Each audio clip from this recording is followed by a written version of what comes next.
नमस्कार दोस्तों, आज हम आपके लिए कुछ ऐसी खबरें लेकर आए हैं जिनको सुनकर आप हैरान हो जाओगे। जी हाँ, तो सबसे पहले आपको नव वर्ष की बहुत सारी हार्दिक शुभकामनाएं। आपके लिए नव वर्ष बहुत ही मंगलमय हो। तो चलिए अपनी खबरों की ओर एक नजर डाल लेते हैं। आज हम आपको एक ऐसी जगह के बारे में बताने जा रहे हैं जिसके बारे में आप जानकर हैरान हो जाओगे। यहाँ पर आपको रिवॉल्वर राइफल, स्नाइपर राइफल से लेकर AK-47 और रॉकेट लॉन्चर तक खुलेआम बिकता है। इसके अलावा यहाँ पर आप इटालियन राइफल, रशियन कलाको, अमेरिकन म्यूजिलाइट 9mm हैंडगन भी आसानी से ले सकते हैं। बस कीमत चुकाइए और ले जाइए जो आपको चाहिए।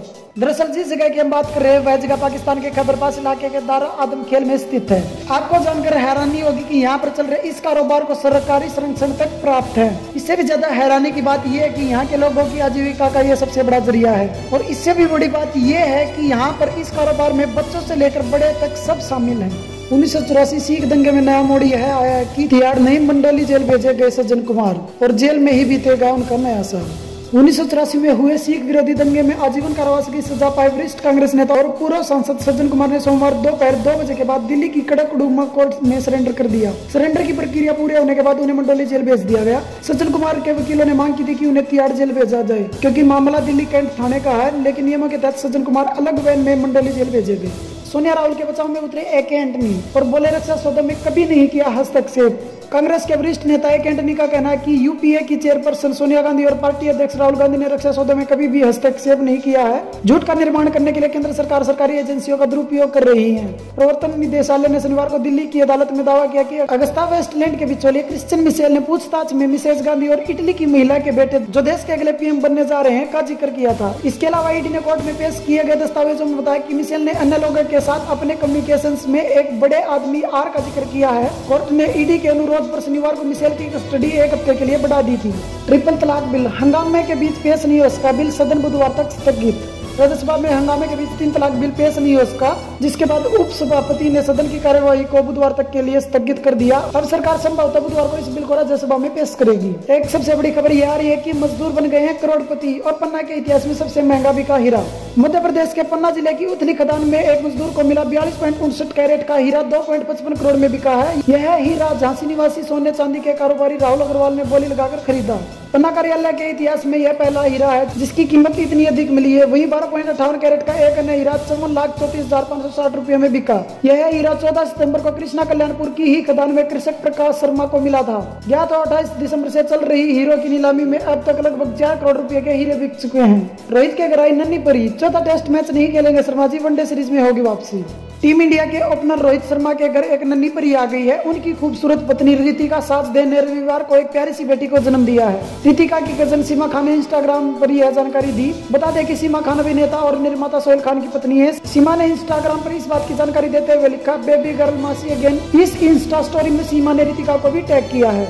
महागठबंधन में हर खेल के रेफरी बने लालू, जेल में भी कम नहीं हुई अहमियत। राष्ट्रीय जनता दल प्रमुख लालू प्रसाद यादव पटना से दूर रांची के रिम्स में रहकर भी महागठबंधन के सारे खेल के रेफरी बने हुए हैं। गठबंधन में शामिल दलों के प्रमुख नेताओं का रांची दौरा बता रहा है कि सीट बंटवारे में आने वाली तमाम अड़चनों और समस्याओं का समाधान सिर्फ लालू के पास है। तभी हर हफ्ते महागठबंधन के बड़े नेताओं ने रांची का फेरा बढ़ा दिया है। अगले हफ्ते किसी न किसी का फिर जाना तय है। ऐसा रहा PM मोदी, राहुल गांधी, अमित शाह और अन्य नेताओं का जाता हुआ साल।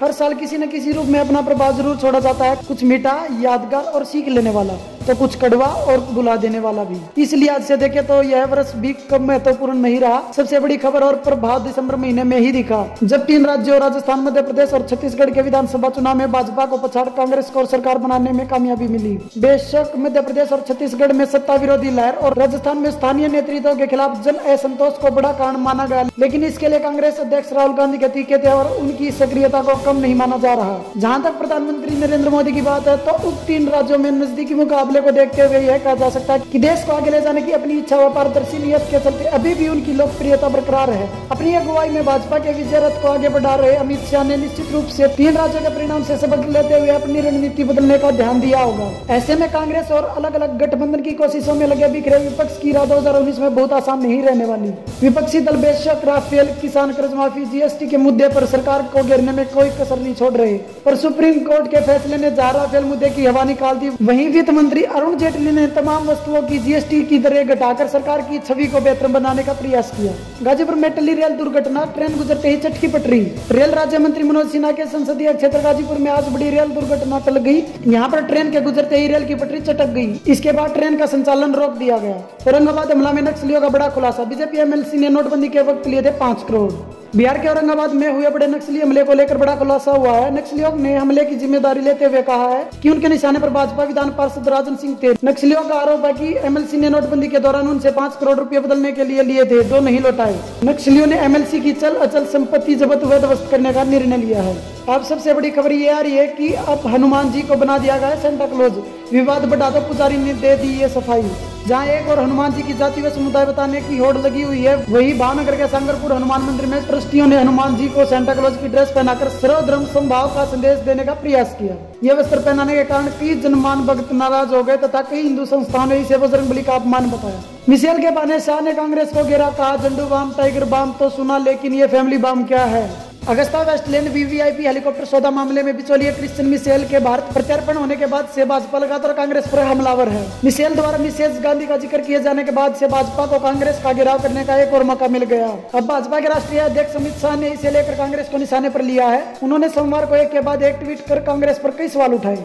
बांग्लादेश में शेख हसीना की वापसी से भारत क्यों है गदगद, जाने 3 बड़े फैक्टर। बांग्लादेश के आम चुनाव में प्रधानमंत्री शेख हसीना की पार्टी आवामी लीग ने लगातार तीसरी बार बड़ी जीत दर्ज की है। आवामी लीग ने 350 सीटों में से 281 सीटों पर कब्जा जमाया है। इस बीच विपक्ष ने एक बार फिर सत्ता पक्ष पर चुनाव में धांधली का आरोप लगाया है। बहरहाल भारत की इस चुनाव में पैनी नजर थी, हालांकि इस बार यहाँ के चुनाव में भारत की सक्रियता नहीं थी। बांग्लादेश के इस चुनाव से भारत ने अपने आप को अलग कर रखा था। यहाँ एक बड़ा सवाल यह है